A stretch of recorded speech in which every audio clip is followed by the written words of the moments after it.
Started. Oh, thank you, Morty. Let's see. That should start, right? All right. Today we're going to talk about David as we progress through this series that we've been doing here about the family of Yah. We're going to stop, we're going to pause on David for a couple of weeks. This week we're going to talk about David's kingship being challenged by one of his sons. Okay? And we're going to look at that closely. Let's see.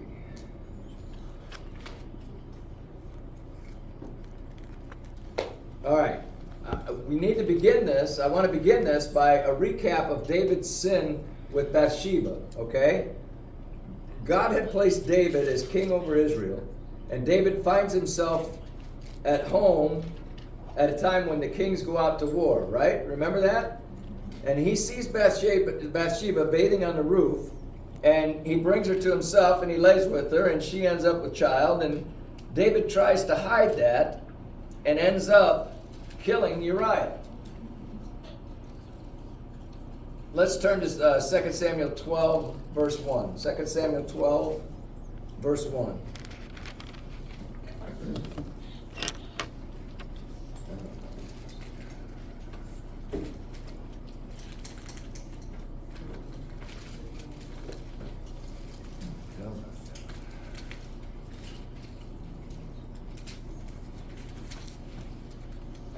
All right. Starts out. Then Yah sent Nathan to David, and he came to him. Now this is after what I just told you about, the sin with Bathsheba. Yah sends Nathan to David, and he came to him, and he said to him, there were two men in one city, one rich and the other poor. The rich man had exceedingly many flocks and herds, but the poor man had nothing except one little ewe lamb, which he had bought and nourished. And it grew up together with him and with his children. It ate of her own food and drank from his own cup and lay in his bosom. It was like a daughter to him. Verse 4. And a traveler came to the rich man who refused to take from his own flock and from his own herd to prepare one for the wayfaring man who had come to him. But he took the poor man's lamb and prepared it for the man who had come to him. Verse 5. So David's anger was greatly aroused against the man, and he said to Nathan, as Yah lives, the man who has done this shall surely die, and he shall restore fourfold for the lamb, because he did this thing, and because he had no pity. In verse 7, and Nathan said to David, you are the man. Thus says Yahweh Elohim of Israel, I anointed you king over Israel, and I delivered you from the hand of Saul. Verse 8, I gave you your master's house and your master's wives into your keeping, and gave you the house of Israel and Judah. And if that had been too little also, I would have given you much more. Verse 9. Why have you despised the commandment of Yah to do evil in his sight?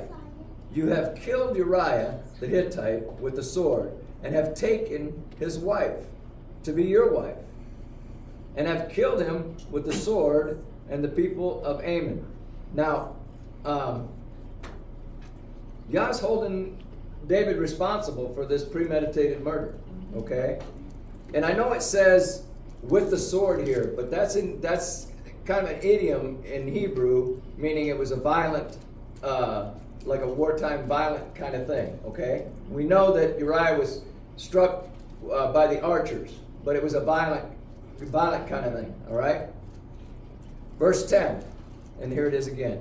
Now therefore the sword shall never depart from your house, because you have despised me, and have taken the wife of Uriah the Hittite to be your wife.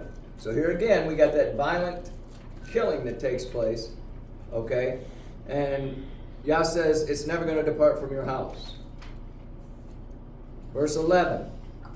Thus says Yah, behold, I will raise up adversity against you from your own house, and I will take your wives before your eyes and give them to your neighbor, that he shall lie with your wives in the sight of this son.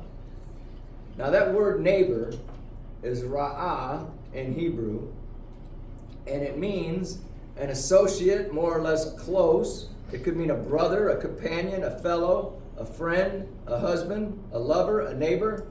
Is there anybody in here that's read ahead and knows what it means in this context? Is it an associate? Is it somebody close? Okay. Yeah, we're going to get there, okay? All right, so in 2 Samuel chapter 12, verse 12, Yah points out, for you did this secretly, but I will do this thing before all Israel, before the sun. Who's going to do this? That's right.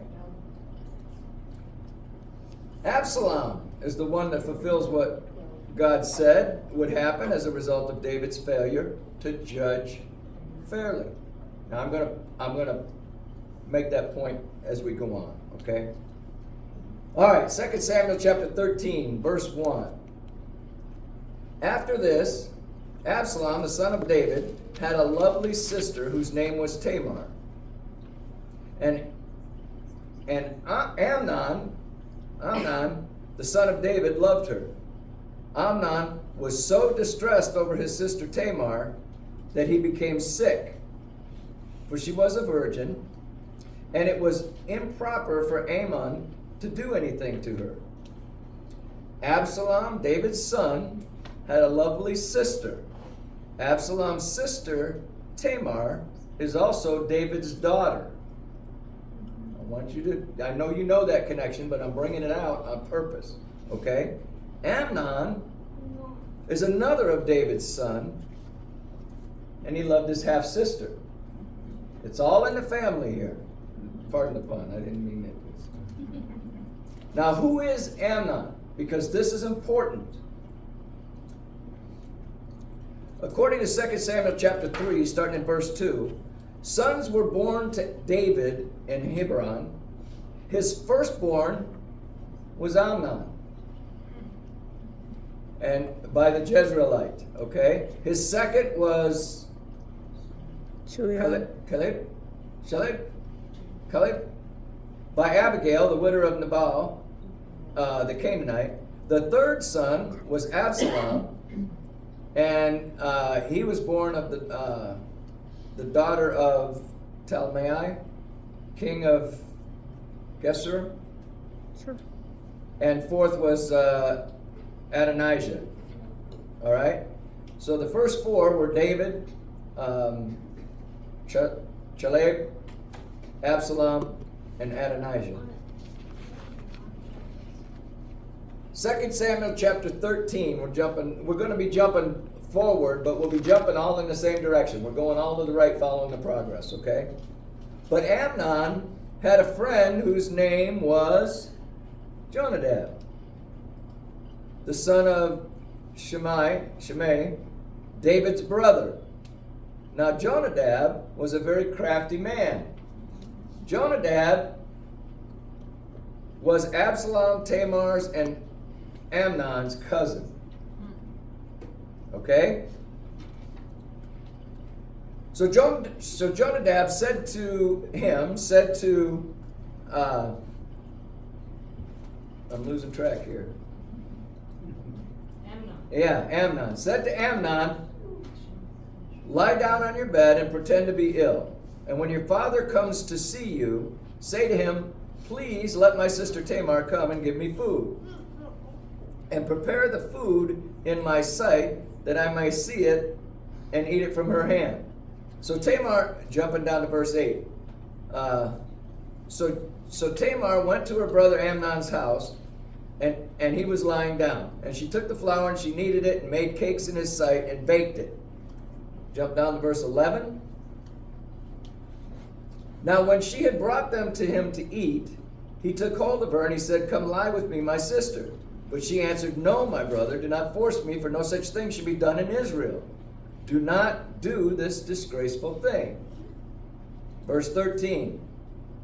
"And I, where could I take my shame? And as for you, you would be like one of the fools of Israel. Now therefore, please speak to the king, for he will not withhold you from me."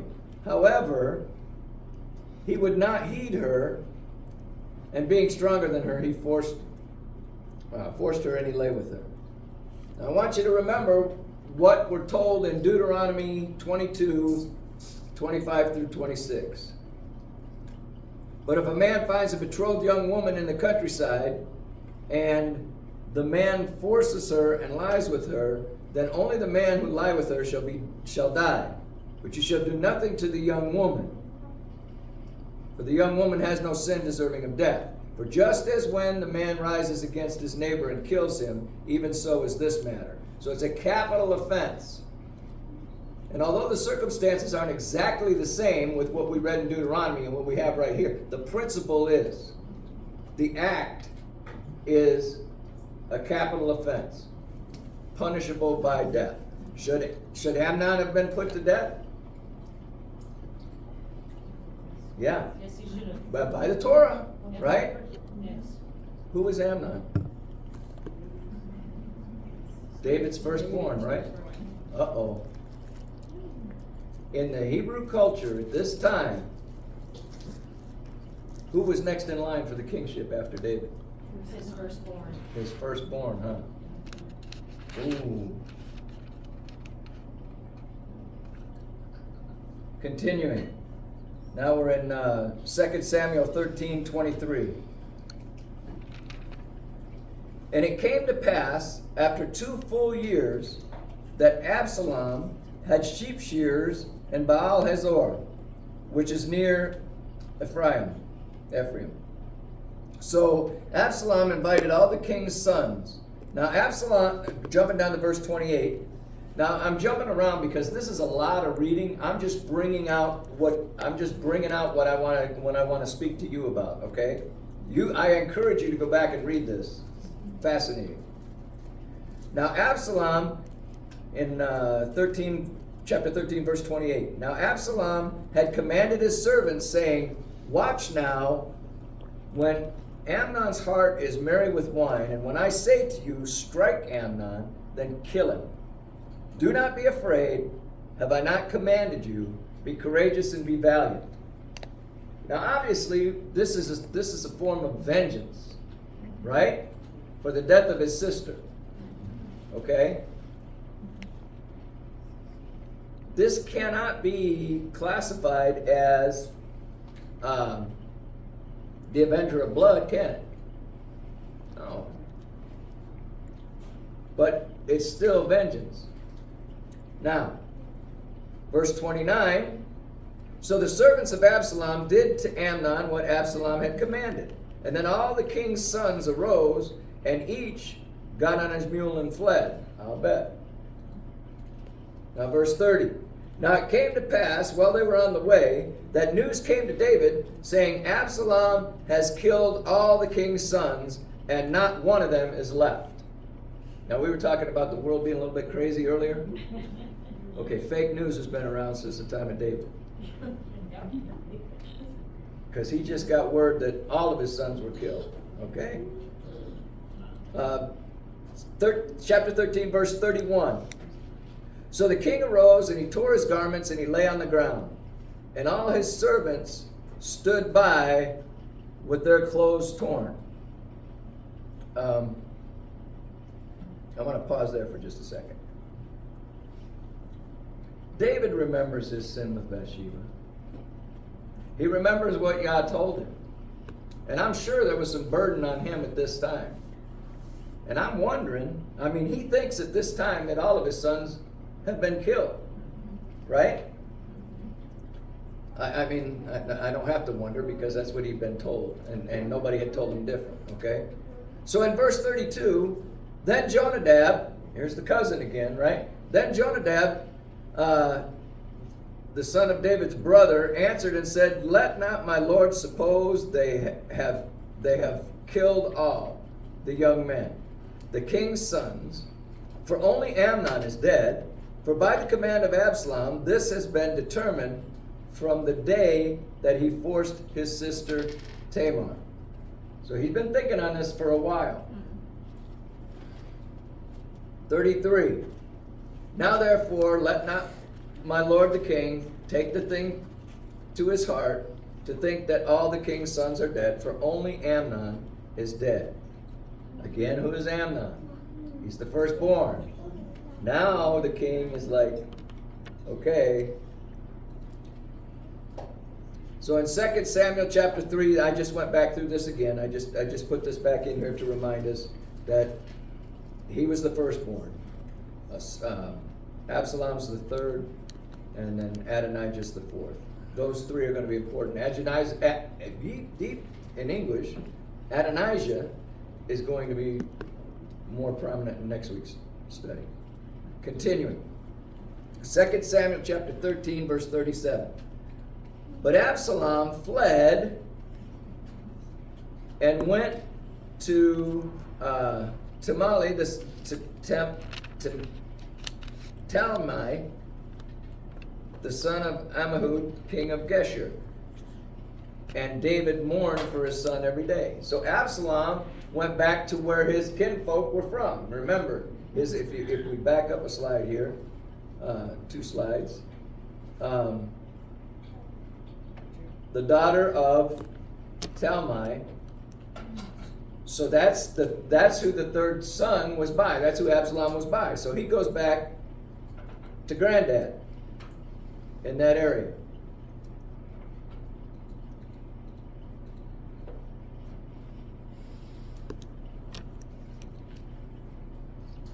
Chapter 14, verse 1. Oh, wait a minute. I need to add something back here. Yeah, that's okay. Absalom was there. He fled, and he was there for 3 years. And David longed to go to Absalom, for he had been comforted concerning Amnon, because he was dead. So, over the 3-year period, things settled down for David, and now he's longing to go to Absalom, but he didn't. So now, this is a heck of a family story. You're turning through a family album, only it's word pictures, not real pictures, okay? So now in chapter 14, verse 1, Joab, the son of Zeruiah, perceived that the king's heart was concerned about Absalom. If you've been in this study with me since a while back, Joab is David's uncle. Okay? Yes, Joab is David's uncle. And Joab sent to Tekoa and brought from there a wise woman and said to her, please pretend to be a mourner and put on mourning apparel. Do not anoint yourself with oil, but act like a woman who has been mourning for the dead. Now we're going to jump from verse 2 all the way to verse 18, because this whole spiel, Joab is setting this woman up and telling her exactly what to say that when she gets in front of the king. It was a tough job being a king back then. So then she goes in front of the king, and then the king answered this woman and said, please do not hide anything from me that I ask you. And the woman says, please, my lord, speak. Now jump down to verse 19. So the king said, is the hand of Joab with you in all this? And the woman answered and said, as you live, my lord, the king, no one can turn to the right hand or to the left from anything that my lord the king has spoken. For your servant Joab commanded me, and he put all these words in the mouth of your maidservant. So now, I didn't put it in here, but Joab's knickers were a little tight there for a little bit because he knew he'd been called out. He got called out by David. He was bound for what he had done. But jumping down to verse 25. Now all Israel there, now in all Israel, there's no one who was praised more than Absalom.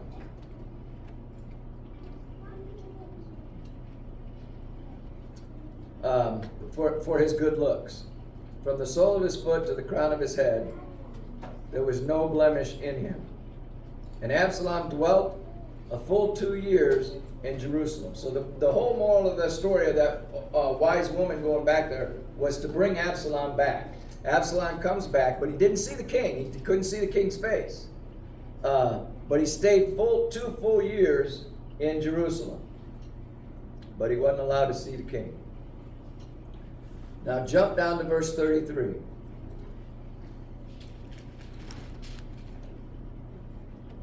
So Joab went to the king and told him, Absalom wanted him to go to the king and tell him to come down and see him. And when he had called for Absalom, he came to the king and he bowed himself on his face to the ground before the king, and then the king kissed him. This is the first time that Absalom and the king had looked at each other again since that time. So you got the 3 years when he was away, the 2 years in Jerusalem. It's been 5 years, and this is the time. All right? So now, in chapter 15, verse 1, after this, it happened that Absalom provided himself with chariots and horses and 50 men to run before him. Absalom is a planner. He thought things out prior to where we're going, and especially where we're going right now. Okay? Verse 2. Now Absalom would rise early and stand beside the way to the gate. So it was, whenever anyone had a lawsuit and come to the king for a decision, that Absalom would call to him and say, "What city are you from?" And he would say, "Your servant is from such and such a tribe of Israel." Then Absalom would say to him, "Look, your case is good and right, but there is no deputy of the king to hear you."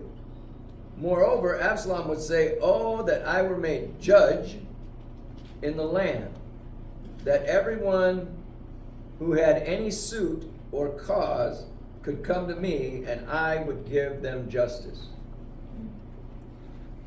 Now, does Absalom think that David judged rightly?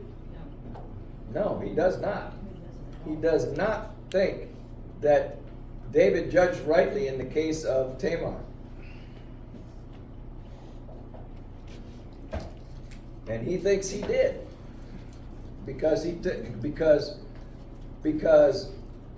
Amnon was guilty and should have been executed. But it wasn't Absalom's role to do the executing. Okay? All right. So it was when anyone came near to bow down to him, that he would put out his hand and take him and kiss him. In this manner, Absalom acted toward all Israel who came to the king for judgment. And so Absalom stole their hearts. Right there at the gate, everybody that's coming up, he's in the position. He's making himself out there, being visible to everybody. And slowly he's winning the hearts of the men of Israel. Verse 7. Now it came to pass after 40 years that Absalom said to the king, "Please let me go to Hebron and pay the vow which I made to Yah." Verse 8. For your servant took a vow while I dwelt in Geshur in Syria, saying, "If the Lord indeed brings me back to Jerusalem, then I will serve Yah." Okay? So, 40 years has been I've been in the desert 40 years. That's a long time. Verse 9. And the king said to him, go in peace. So he arose and he went to Hebron. So Absalom sent spies throughout all the tribes of Israel, saying, as soon as you hear the sound of the trumpet, then you shall say, Absalom reigns in Hebron. That's pretty significant. Why is it pretty significant? Because my next question to you is, where was David first anointed king? Absalom went right back to the roots. Went right back to Hebron. And Absalom had him crying, saying, Absalom reigns in Hebron. And that was the stepping stone. Who remembers how long David was king over Hebron before, or king over Judah before he became king over all of Israel? Yep, 7 years. That don't count, you're the teacher. I can help myself. Verse 11. And with Absalom went 200 men invited from Jerusalem, and they went along innocently and did not know anything. So there's a lot of conniving going on, but Absalom seems to be pretty slick, pretty charismatic. In verse 12, then Absalom sent for Ahithophel, the Gilonite, David's counselor. He called David's counselor to him from the city, and while he offered sacrifices, and the conspiracy grew stronger. Notice that doesn't say the conspiracy theory grew stronger. This is actually a conspiracy that's going on, and it grew stronger. For the people with Absalom continually increased in number. In verse 15, and the king's servants said to the king, we are your servants, ready to do whatever my lord the king commands. And then the king went out with all of his household. We jumped down a bunch of verses there. No, we didn't. David is getting ready to flee. And it could be to prevent the bloodshed. Then the king went out with all his household after him, and the king left 10 women concubines. Anybody can see where this is going? He left 10 women concubines to keep the house. And the king went out with all the people after him and stopped at the outskirts. And then Absalom said to Ahithophel, give advice as to what we should do. And Ahithophel said to Absalom, go in to your father's concubines, whom he has left to keep the house, and all Israel will hear that you are abhorred by your father. Then the hands of all who are with you will be strong. So they pitched a tent for Absalom on the top of the house. And Absalom went in to his father's concubines in the sight of all Israel. Let me remind you where we started. Thus says Yah, behold, I will raise up adversity against you from your own house, and I will take your wives before your eyes and give them to your neighbor, and he shall lie with your wives in the sight of this sun.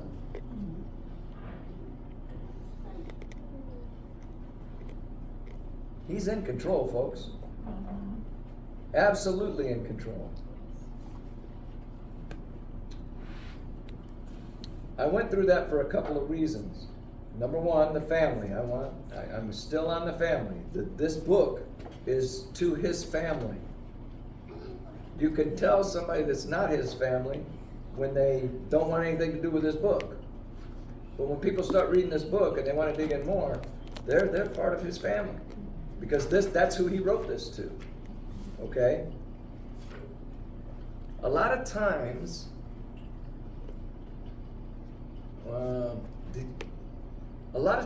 people have the impression that our God is a warm fuzzy and he's going to make everything okay for everybody. And that's just not the case. That's not the God of the Scriptures. Even to his own people. And even his people that are serving him, faithfully serving him, have faced some atrocious deaths.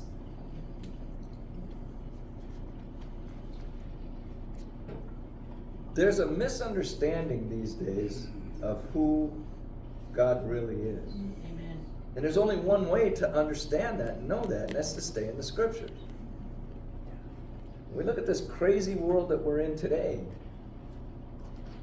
But I'll tell you what, from 2 Samuel 12:11, all through what we read today, going right back to 2 Samuel 12:11, is true. He's in control. It's not always going to be super smooth. It's just not going to be, especially for us that are believers, that are disciples, and working towards being followers, where the difference between a disciple and a follower is actually imitating his teacher, okay? Or her teacher, okay? But with all that's going on, there's a lot of brothers and sisters, younger in the faith, that are kind of freaking out a little bit. The sky is falling. The world is falling. He's not out of control. He's totally in control. It was his plan to bring Nebuchadnezzar into Judah and to take them into captivity. Right? So that the land could get the 70 years of rest. Okay? That was part of the reason. And they got booted because of their disobedience. Same reason the northern tribes got kicked out. But the northern tribes got kicked out and scattered right away. Judah got kicked out. The land got its Sabbaths. They came back in, but it wasn't the same kind of coming back in as it was when they went out. And they didn't get scattered until 70 AD. But they got scattered too, for the same reason. Prophets tell us that. So, I'm kind of dovetailing just a little bit. I don't always like to talk about the current events because, everybody's got everything going on. Oh, here comes Ezekiel 38 and 39 and all of this stuff. But before you can get to Ezekiel 38 and 39, you've got to walk through Ezekiel 34, Ezekiel 35, and Ezekiel 36. Nobody's been king, and you can jump over. You got to go in the pattern. The two sticks have to, remember this, because as chaotic as it gets out there, I don't care how chaotic it gets, if the two sticks are not together, if the world does not recognize the house of Judah and the house of Israel, those that are of the blood of Judah, meaning Judah from Exodus, or from Israel's son Judah, and the house of Israel, the rest of them, joined however, in the hand of Yah, they're going to be recognized. We're not recognized yet. It's getting there. There's a lot of people that are starting to say, and there's been so many things that have happened over the years that we really don't know where we're at. Let me come up with an example real quick. For years and years and years and years, people have thought that Mount Sinai was in the Sinai Peninsula. There's proof now, if you will look for it, and if you don't know where it's at and want to, check with me afterwards and I'll send you in the right direction. There's proof now, the crossing of the Red Sea, where it took place, puts Mount Sinai in Arabia. Yep. And that's significant. Okay? And if you are one of those techies that gets online, if you get on Google Earth, you can look at that area at the Red Sea crossing and you could see the charred ground. And you can tie that back to when Paul left Damascus. He tells us in Galatians, I went to Arabia. Does that mean he went to Mount Sinai? I don't have any absolute dogmatic proof. But Paul, when he left on that road to Damascus, thought he knew the law inside out, upside down, and backwards. And then he met this really, really, really, really shiny person that explained to him, it's not like you think. He took away his natural vision. Yeshua took away his natural vision so that he could see spiritually. For 3 days, but then he took all that time. Now, Paul did know what the Torah said as you read it, but he also knew the traditions that were going along with it. And it's not a coincidence that Yah picked somebody that knew the Torah as well as he did to go to the Gentiles who had lost what the Torah, what the instructions of God were.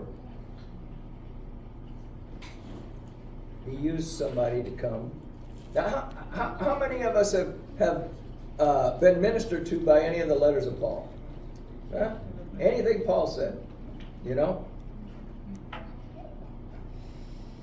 His mind had to be changed. He wrote about be transformed by the renewing of your mind, and that was out of experience.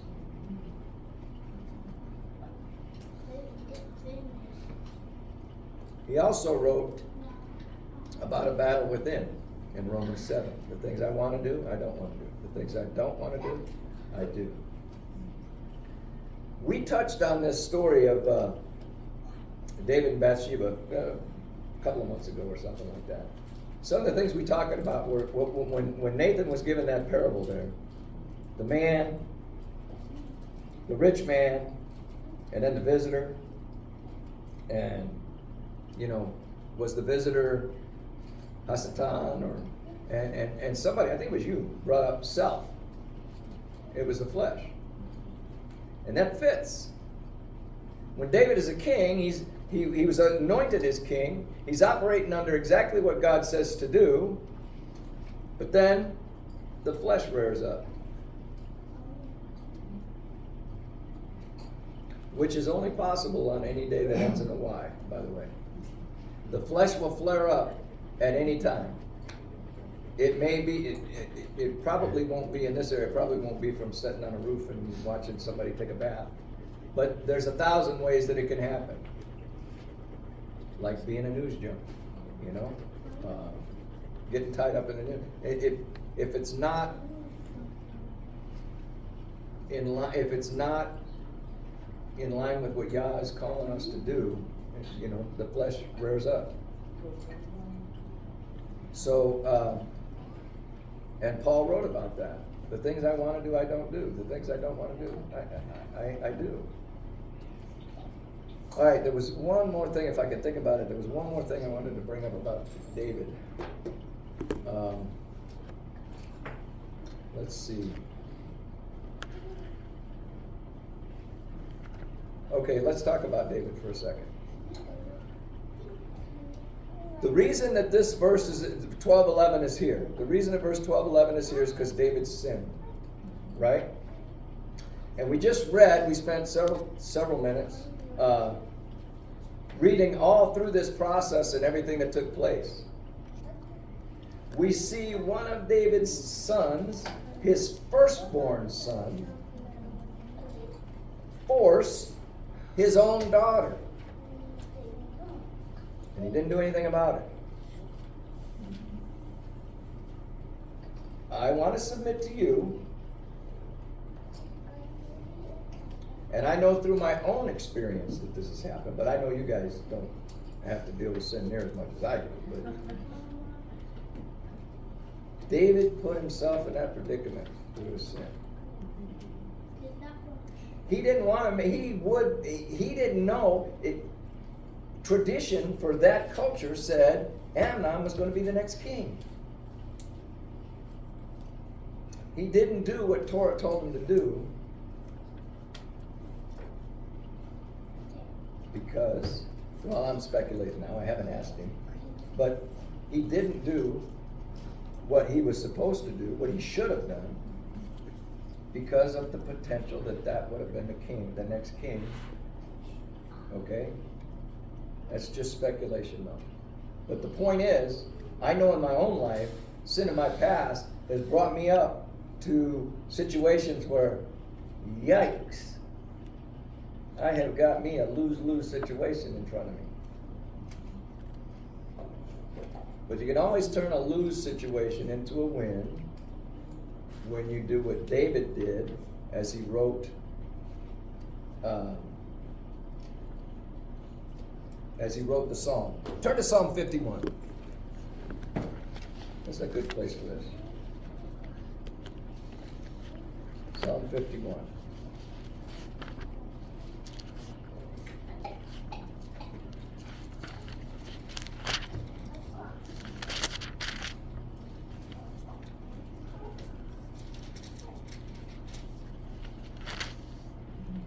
Starting in verse 1. Now, he wrote this after Nathan came to him. After all that we just read about. Okay? This is David's response. This is a good response for us anytime we find ourselves in the proverbial pickle. Okay? Verse 1. Have mercy upon me, O God, according to your loving kindness, according to the multitude of your tender mercies. Blot out my transgressions, wash me thoroughly from my iniquity, and cleanse me from my sin. For I acknowledge my transgression. What does that mean? Acknowledge the fact that he's sinned, right? And my sin is always before me. Against you and you only have I sinned and done this evil in your sight. See, the thing about this particular past story that we're going through today is, man, this thing snowballed. It went from lust to a pregnancy that he tried to hide, to a premeditated murder, to one of his daughters getting forced, and his son being the one to do it. I mean, this thing just snowballed totally out of control. All right. Against you and only you I have sinned and done this evil in your sight, that you may be found just when you speak and blameless when you judge. Behold, I was brought forth in iniquity, and in sin my mother conceived me. Behold, you desire truth in the inward parts, and in the hidden part you will make me to know wisdom. Purge me with hyssop, and I shall be clean. Wash me, and I shall be whiter than snow. Make me hear joy and gladness, that the bones you have broken may rejoice. Hide your face from my sins, and blot out all my transgression, all my iniquities. Create in me a clean heart, O God, and renew a steadfast spirit in me. And do not cast me away from your presence, and do not take your Holy Spirit from me. Restore to me the joy of your salvation, and uphold me by your generous spirit. Look at verse 13. Then I will teach transgressors your ways, and sinners shall be converted to you. You know, it's understanding that mercy is not just hype from the scriptures. It actually is real. How many in here know of Charles Stanley? If I say the name Charles Stanley, anybody know Charles Stanley? Okay, there's several in here. Charles Stanley is a Baptist preacher. I think he's about 107 now. I don't know. He's up there. But he's up there. And I remember a story. Now, Charles Stanley has been, by his own confession, he's been a believer and brought up in the church all his life. And I mean, he is up there in years. He died. I remember him telling a story one time as a teenager. Now, I know this might come as a surprise. Teenagers can be rebellious sometimes. But as a teenager, he snuck out of the house, get this, folks, to watch a movie at a movie theater. And there was so much conviction upon him, he didn't stay in the movie 10 minutes. But he said what he did was, he went home and he opened the Word. And he just read and read and read and read. And of course he confessed that, you know, he shouldn't have been doing what he was doing. His parents and his fellowship had that rule that you're not even supposed to go to the movies, kind of thing. And so, you know, but the bottom line is, it was the washing of the Word that gave him the shalom, the peace. It was finally the washing of the Word that finally gave him the peace. We're going to fall. Every one of us. There's going to come a time when we fall. When we do something we don't want to do. And it's going to have consequences. But going back to this is what's going to give us the peace. That we know that we can pick our sin, but we can't pick our consequences. I'm kind of getting on a preacher box, and I need to step back off of that for a minute here. But anyway, my point is,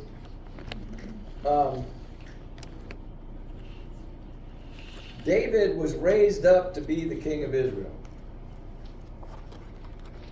And the king of Israel needs to be doing everything that God says to do. David didn't do that. Moses didn't do that. We're going to find out in the next week or so, Solomon didn't do that. But there's one that does. Who's that? Absolutely. Absolutely. Not one step to the right or to the left of where Yah wanted him to go. So we have a bunch of pictures that tell us we need that perfect king. And then we're told we have him. We're shown that we have him. Okay? All right, I'm going to stop there. I hope you got something out of that. I know I skipped around a lot, but I know this crowd is pretty well read, so you can follow. If you don't, if you want, you can go back and read from chapter 12 through 15 or 16, something like that, and fill in the details of what we talked about today. But I'm going to stop there. I love you guys. Bless you. And now it's time to... Right on, guys.